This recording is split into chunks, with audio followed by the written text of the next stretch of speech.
नमस्कार मित्रों, स्वागत है आपका। आज का विषय है 13 दिन का पक्ष, जो 23 जून से लेकर के 5 जुलाई के मध्य घटित हो रहा है, जो पूरे ब्रह्मांड के लिए अशुभ और अनिष्टकारी शास्त्रों में बताया गया है। पक्ष के विषय में, पक्ष हमेशा 14, 15 और 16 दिन का होता है, चाहे वो कृष्ण पक्ष हो अथवा शुक्ल पक्ष हो। एक तिथि घटती है, एक तिथि की वृद्धि होने के कारण से वह 15 दिन का पक्ष होता है। इसी तरह से यदि तिथि घट जाए और वृद्धि को प्राप्त न हो, ऐसी स्थिति में 14 दिन का पक्ष होता है। और तिथि की वृद्धि हो और घटे ना, ऐसी स्थिति में 16 दिन का एक पक्ष होता है, जो कृष्ण हो सकता है अथवा शुक्ल पक्ष हो सकता है। 13 दिन का पक्ष कई युगों के पश्चात घटित हो रहा है, जो पूरे ब्रह्मांड के लिए अशुभ और भयावह है, यानी अत्यधिक अनिष्टकारी है किसी भी प्रकार से। 13 दिन के पक्ष को शास्त्रों में विश्वघस्र नाम से जाना जाता है, जो पूरे ब्रह्मांड के लिए अनिष्ट और भयावह की स्थिति पैदा करता है।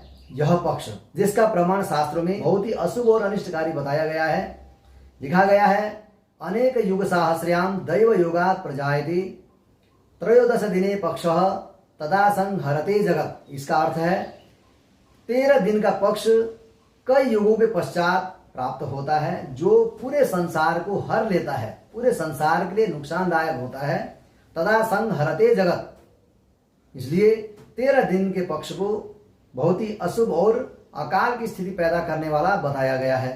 13 दिन के पक्ष होने से पूरे संसार में राजनीतिक टकराव होता है और जनताओं में त्राही त्राही की स्थिति पैदा होती है, चाहे वो अकाल पड़ने के कारण से हो, अनाज इत्यादि के महंगे होने के कारण से हो, महंगाई बढ़ने के कारण से हो, और युद्ध की स्थिति पैदा होने के कारण से हो, देश देश में टकराव होने के कारण से हो, और कहीं कहीं युद्ध के हालात पैदा होने से जनताओं में त्राही त्राही की स्थिति पैदा हो जाती है।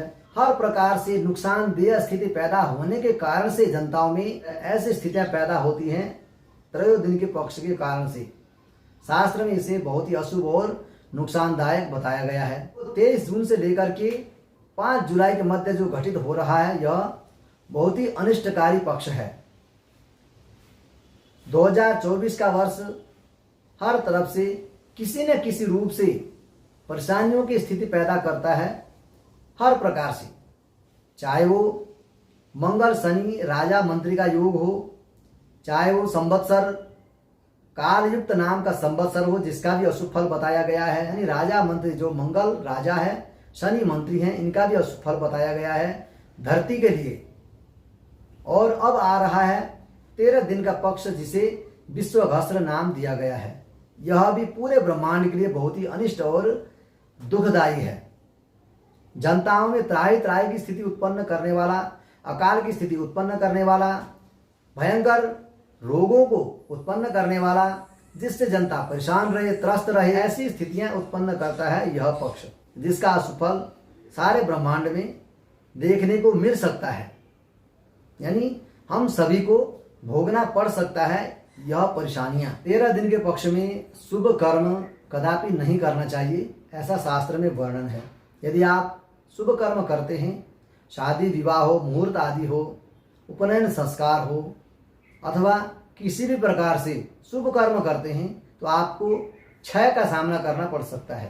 यानी आपके जीवन में क्षय की स्थिति उत्पन्न हो सकती है, आपका क्षय हो सकता है, आपका नाश हो सकता है। ऐसी स्थितियां पैदा हो सकती हैं जो शास्त्र में लिखा गया है। इसलिए 13 दिन के पक्ष में शुभ कर्म कदापि न करें। जो दैनिक क्रियाएं हैं वह आप कर सकते हैं, पूजा पाठ है, घर में पूजा करना है, मंदिरों में करना है, दान इत्यादि करना है, वह सब कर सकते हैं, परंतु विशेष पूजन आप नहीं कर सकते। आपका क्षय हो सकता है। विशेष करके 13 दिन के पक्ष का अवश्य ध्यान रखें। इसी तरह आप मेरे YouTube चैनल को देखते रहें, वीडियो को लाइक शेयर सब्सक्राइब अवश्य करें। जय श्री कृष्ण।